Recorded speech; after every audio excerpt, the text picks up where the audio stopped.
So there's a question that came about who is being alert? Is it not the mind that is being alert? When we say be alert, what does it refer to? So let's look at the whole process of this inquiry, and that will reveal what alertness means. So when there is a thought that rises, either through external perception, so sometimes we see something or hear something and it triggers a thought of some kind due to past association or a future projection and so on. Or sometimes when we sit silently, even with our eyes closed or just sitting, a thought comes on its own, apparently spontaneously,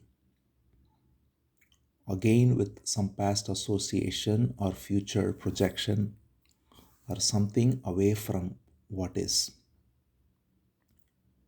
So, first thing to recognize is that thought that comes is of two types. The thoughts that are transactional in nature are not a problem.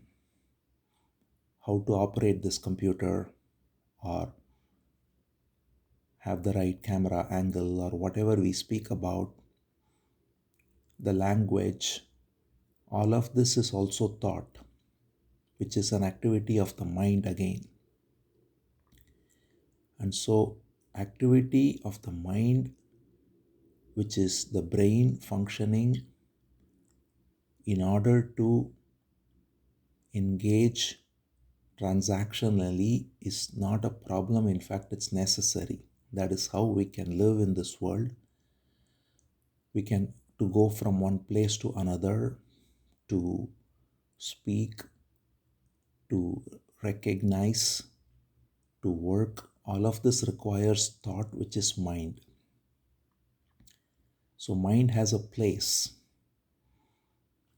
but also in addition to that, we see a different type of thought which can be called as psychological thought, which is also produced by the mind, which is causing all the problem.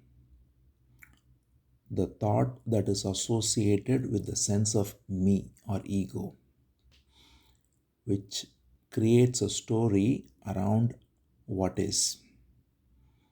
Not simply respond to what is. So, what is nothing but the actual perception of what is. But for instance, if we are seeing a person, the person as they are is what is. But if we remember what they did to us before, if they insulted us before, if they praised us before, do we think they are a good person?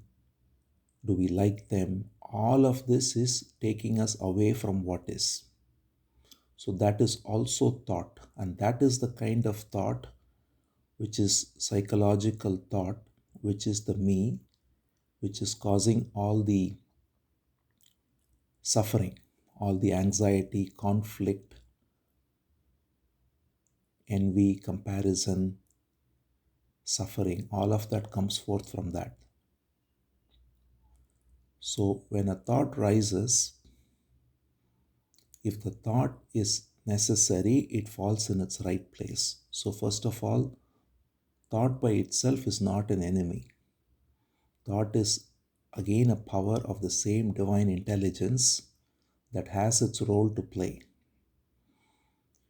So, thought by itself is fine. But when this psychological thinking overlays on top of it and judges, compares, reminisces, projects, all of that, that is when we are caught in the false me. So then, what is pointed to is an awareness of this rising. Because if we are not aware, then we are caught in it unconsciously. We immediately identify ourselves with that voice, which is judging, comparing, and remembering the past and projecting the future and all of that. We identify with it completely unconsciously and we act out of that. So we do not even see what is, we simply filter what is through this filter of the me. So then what is pointed to is who is interacting with this moment. That is the question. So the question, who am I, is only pointing to an awareness of this me rising and taking over. When the me rises and takes over, it creates all the chaos and all the conflict. And if we are not aware of it, we are caught in it. And this is how the world goes. This is how all fights, wars, everything happen from small to big. So the pointer simply is to be aware as it rises. The very instant it rises as the me, if one is aware of this rising, the very rising is aware of itself.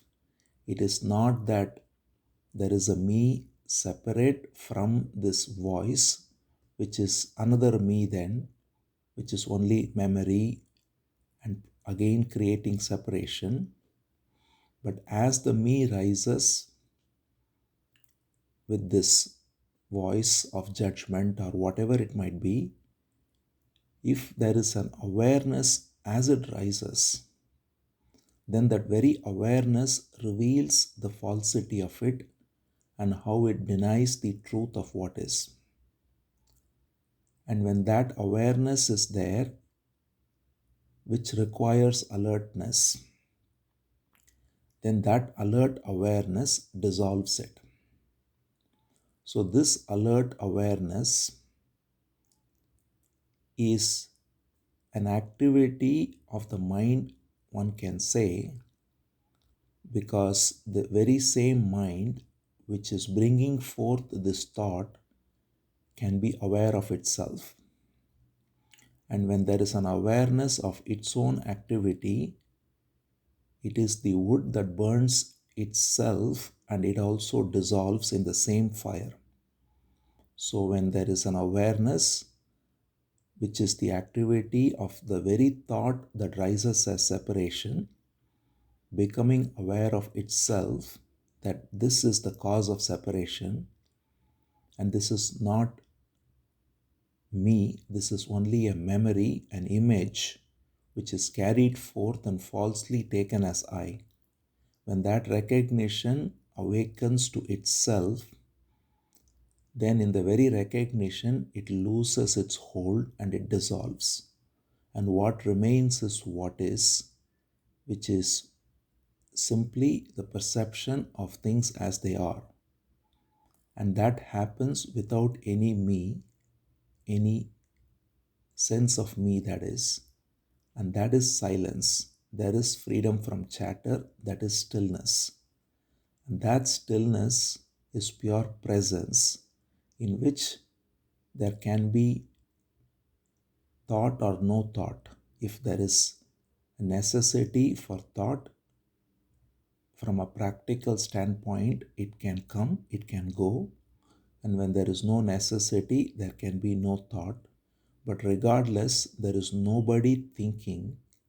The false me separating itself from thought or from activity, when it is seen through its own alert awareness as false and it dissolves, then there is no separate entity, there is only pure presence.